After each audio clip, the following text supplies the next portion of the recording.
Okay, this is lesson 4.14, module 4, lesson 14. And your learning goal is I can multiply unit fractions by non-unit fractions. So as we remember from yesterday's lesson, unit fractions are fractions where the numerator is 1. So it could be 1 over 10, 1 over 2, 1 over 1 million. It really doesn't matter. As long as the numerator is 1, it's 1 unit. So it's a unit fraction. And today we're multiplying unit fractions by non-unit fractions. So you can infer, and you'd be correct, that a non-unit fraction is any fraction whose numerator is not 1. So 2/3 is a non-unit fraction because its numerator is not 1. You should have talked about the problem of the day today in class with Mrs. Swanson. So we'll have you refer to your notes to look at the problem of the day. Okay, we're back to Jan with her Rice Krispie treats. This time, she's starting with 3/5 of a pan of her Rice Krispie treats, and she's sending 1/3 of the pans to school with her children. What fraction of the whole pan did she send to school?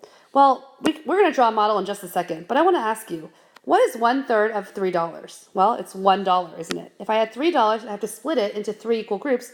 Each group would get $1. Similarly, 1/3 of 3 books is 1 book. So following this pattern, 1/3 of 3/5 is 1/5. But we're going to prove that using a drawing as well. Okay, so Jan has 3/5 of a pan of brownies. So I'm going to draw a pan of brownies. She doesn't have the whole thing though. She only has 3/5 of it. So I'm going to shade in 3 of these fifths. Now, just to be super clear, and it's a good practice to always label our drawings. Now she's going to send 1/3 of that. So I can't split it into half like this, like I did yesterday, because then she would send half of it. What I have to do is I have to split it this way into thirds. And she's going to send 1/3. So it's going to be this bottom portion here. And I'm going to label it and highlight that this is the 1/3 that she's sending.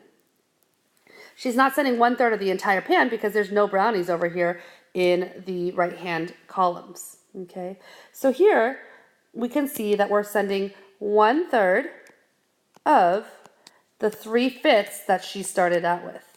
Well, of course, mathematically, we know this is 1/3 times 3/5. There's our unit fraction, the 1/3, multiplied by a non-unit fraction, 3/5.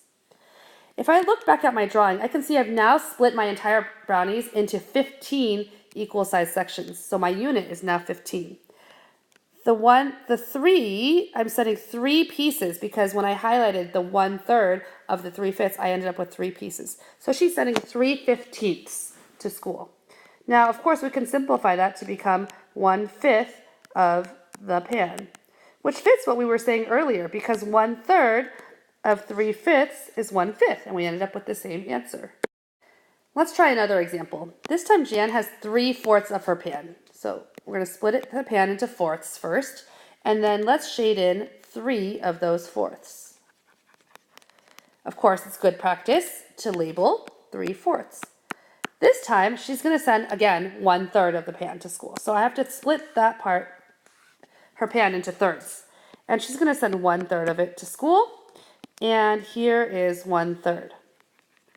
This time, I've split the entire pan into 4 pieces across by 3 pieces down, so that's 12 pieces altogether. That means that my denominator is 12. And I can see that I have 3 pieces that are double highlighted. So that means she's sending 3 out of 12 pieces, or 3/12, or in simplified form, that would be 1/4 of the pan. Multiplication-wise, we're doing 1/3 of 3/4, which is 1/3 times 3/4, as we know that the word of can be replaced with the multiplication symbol, and we end up with 1/4 of the entire pan. So if we're doing it not in a word problem context, here I have 1/2 times 4/5. Well, I know that this is the same thing as half of 4/5. So I don't want to draw half first. I want to draw 4/5 because I have 4/5 to begin with, and I'm finding half of it.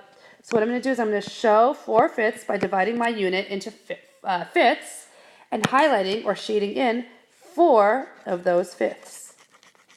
Okay, of course I'm going to label it 4/5. Now I want to find half of it, so I'm going to split it in half all the way across. And here, this bottom part right here would be the 1/2. So 1/2 of 4/5. Now I've split my entire unit into tenths, and 4 of those tenths are shaded in.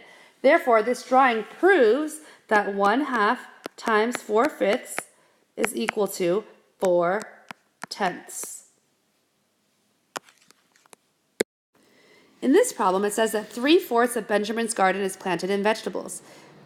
Carrots are planted in 1/2 of his vegetable section in the garden. How much of Benjamin's garden is planted in the carrots? Well, we're trying to figure out what fraction of his garden is planted in carrots. And we know 3/4 of the entire garden is planted in vegetables, but only half of that vegetable section is carrots. So let's draw a picture to figure it out. If this is Benjamin's entire garden, I'm going to split it into fourths, and 3 of these fourths are dedicated to veggies. Okay, so I'm going to shade in 3 of those fourths. Of course, I'll label it 3/4. And, he wants different kinds of vegetables, so he's only dedicating half of the veggie sections to carrots. So basically, we're finding 1/2 of 3/4, or 1/2 times 3/4.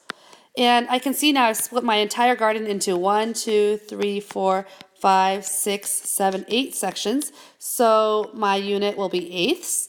And 3 of those sections are dedicated to carrots. So the answer would be 3/8 of the garden is planted with carrots.